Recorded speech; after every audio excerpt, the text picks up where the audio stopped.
అది దీనికి సమాధానం చెప్పాలి మరి పవన్ కళ్యాణ్ ఏం చెప్పాలి. ఇప్పుడు తెలగపల్లి గారు సాధారణంగా ప్రభుత్వం వచ్చిన తర్వాత తెలుగుదేశం పార్టీ ఎమ్మెల్యేలది ఆధిపత్యం అనేది అందరికీ తెలుసు. సో జనసేన పార్టీ ఎమ్మెల్యేలు ఉన్న దగ్గర ఏదో ఒక విధంగా వాళ్ళు కూడా నెట్టుకొని ముందుకు వస్తూ ఉన్నారు. అయితే జనసేన ఎమ్మెల్యేలు కాకుండా తెలుగుదేశం ఎమ్మెల్యేలు ఉండి జనసేన ఇన్ఛార్జీలు ఉన్న దగ్గర వారి పెద్దగా ప్రాధాన్యత లేదు. స్థానికంగా ఉండేటువంటి రెవెన్యూ కార్యాలయాల్లో కానీ పోలీసు స్టేషన్లో కానీ లేకపోతే ఇక ఇతరత్ర వాటిలో కూడా పెద్దగా వీళ్ళ మాట చెల్లుబాటు కావటం లేదు అనేటువంటి ఒక అసంతృప్తి ఉంది. కానీ చంద్రబాబు గారు మాత్రం పవన్ కళ్యాణ్ గారు చంద్రబాబు ఇద్దరు కలిసే ఉంటున్నారు, ఒకరికొకరిలాగా ఉంటా ఉన్నారు, ఇద్దరు కూడా కార్యకర్తలు అందరూ కలిసి వెళ్ళమని వాళ్ళు చెప్తున్నారు. కానీ గ్రౌండ్లో సమన్వయం కాకపోవటం అనేది ఇది ఎటువైపు దారితీస్తుంటారు దీన్ని సరిదిద్దుకోకపోతే? అంటే ఖచ్చితంగా చెప్పాలంటే మీరు చెప్పిన దాంట్లో తప్పకుండా బొలిశెట్టి శ్రీనివాస్ లాంటి ఎమ్మెల్యేలు బహిరంగంగానే వాళ్ళు అసంతృప్తి ఆగ్రహం కూడా వెళ్ళిపుచ్చారు. అసలు నేను చచ్చిపోయి పోవాలి, పోతే ఉప ఎన్నిక వస్తుందని కోరుకుంటున్నారని కూడా ఆయన అంత దూరం వెళ్ళారు. మేమున్న చోట అంటే జనసేన ఎమ్మెల్యేలు ఉన్న చోట మేము తెలుగుదేశం వాళ్ళని గౌరవించి వాళ్ళ స్థానాలు వాళ్ళకి ఇస్తున్నాం. తెలుగుదేశం ఎమ్మెల్యేలు ఉన్న చోట మమ్మల్ని బేఖాతు వాళ్ళు సరిగ్గా పట్టించుకోవట్లేదు, పద్ధతిగా స్పందించడం లేదని.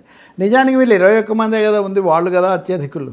అవును, కాబట్టి అత్యధిక చోట్ల ఆ పరిస్థితి ఉంది అని జనసేన భావిస్తుంది. ఆయన చెప్పిన దాన్ని ఎవరు తీవ్రంగా ఖండించింది ఏం లేదు. ఆ మాటకు వస్తే పవన్ కళ్యాణ్ కూడా ఏమీ ఖండించలేదు. ఇవన్నీ సర్దుబాటు చేస్తాము ఇట్లాంటి మాటలు చెప్పడం మినహాయిస్తే దీనికి సమాధానం రావాల్సి ఉంటుంది. కానీ తెలుగుదేశం వాళ్ళు ఏమంటారు దీనికి ఇంకోవైపు చూస్తే మీకు చెప్పాలంటే ఇప్పటికే మేము చాలా ఎక్కువ ప్రాధాన్యత ఇచ్చాము.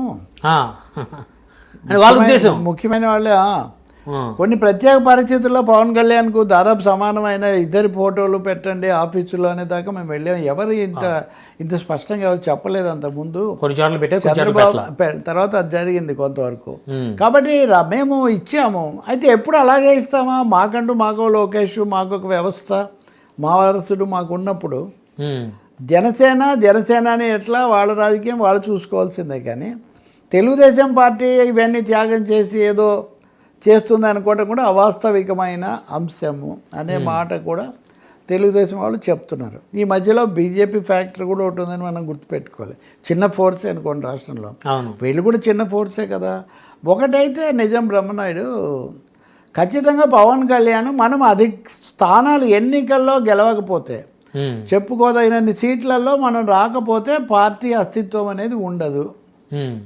పార్టీ నాయకత్వానికి కూడా ఆ మాటకు కూడా తూకం ఉండదని ఒక ఖచ్చితమైన అభిప్రాయంతో ఎన్ని సీట్లు ఎవరు నిలబడతారు అన్నదానికంటే కూడా మనం శాసనసభలో ప్రవేశించాలి. మీకు గుర్తుంది కదా, చాలాసార్లు ఆయన చెప్తుండేవాడు, we're going to enter the state assembly, ప్రవేశించబోతున్నాం, స్థానాలు తెచ్చుకోబోతున్నాం అని.